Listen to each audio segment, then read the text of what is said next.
তো সোনার চান পিতলা গুগুরা কিতা খবর রে তোমার ঘরে? তো আজকে আয়া পড়ছি মনে করে যে খিলক্ষেত, আমি আছি খিলক্ষেত আর রাস্তার পাশ দিয়ে হাঁটতেছিলাম। তো রাস্তাটা উত্তরের রাস্তা মনে করে যে বেশ সুন্দর, কোনো ময়লা নাই আবর্জনা নাই, আর রাস্তার পাশ দিয়ে কত সুন্দর গাছ গোছা লেগে রেখেছে। আরে মনটা বইরা যায় তো এক পর্যায়ে দিই যে এই জায়গায় সিট বিরান্সিও বানাই দিয়েছে বহার জন্য, এই জায়গায় বয়ে না ওক কাটানো আর তোমরা সুন্দর রিল্যাক্সে। তো খিলক্ষেত থেকে আসার পরে রেল স্টেশনের রাস্তা দিয়ে হাঁটতেছিলাম। তো হাঁটার পরে আমার নজরে একটা জিনিস পড়লো, তোমাদেরকে দেখাই। এই দেখো, এই যে পুকুর, বুঝছো, এই পুকুরগুলাতে এত পরিমাণে মাগুর মাছ চাষ করছে যেটা বলার বাহিরে। তো এটারে পুকুর কইলে ভুলইব, এটার হলো গন্ধ নালি, বুঝছো নি, এখানে জায়গা। তো এইখানে প্রচুর পরিমাণে মাগুর মাছের চাষ করছে রে হোকার নাতিরা।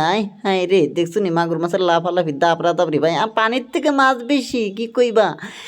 ইন্টারন্যাশনাল বিজনেস স্টার্ট করছে এরা। এই জায়গার থেকে মনে করে এই জিনিসগুলা মাইরে নিয়ে তারা আরতে যাইবা, আরতে যায় না, মানুষটা পচা জিনিস খাওয়াইবো, গুর মধ্যে বড় হয়েছে।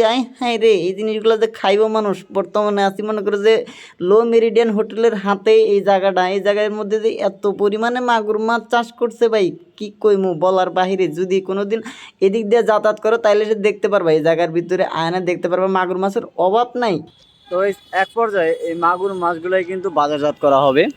এখান থেকে মাইরা নিয়ে তারপরে আড়তজাত করতে হইব। আড়তে নিয়ে যাবো, আড়তে নিয়ে যাওয়ার পরে বেচাকিনি। বেশ, আমার তো দেখেই কেমন জানি লাগতেছে, এই পানিতে মাছ বড় হয়েছে। পাবলিক না জানায় কত কিছু খাওয়ায় মানুষ রে।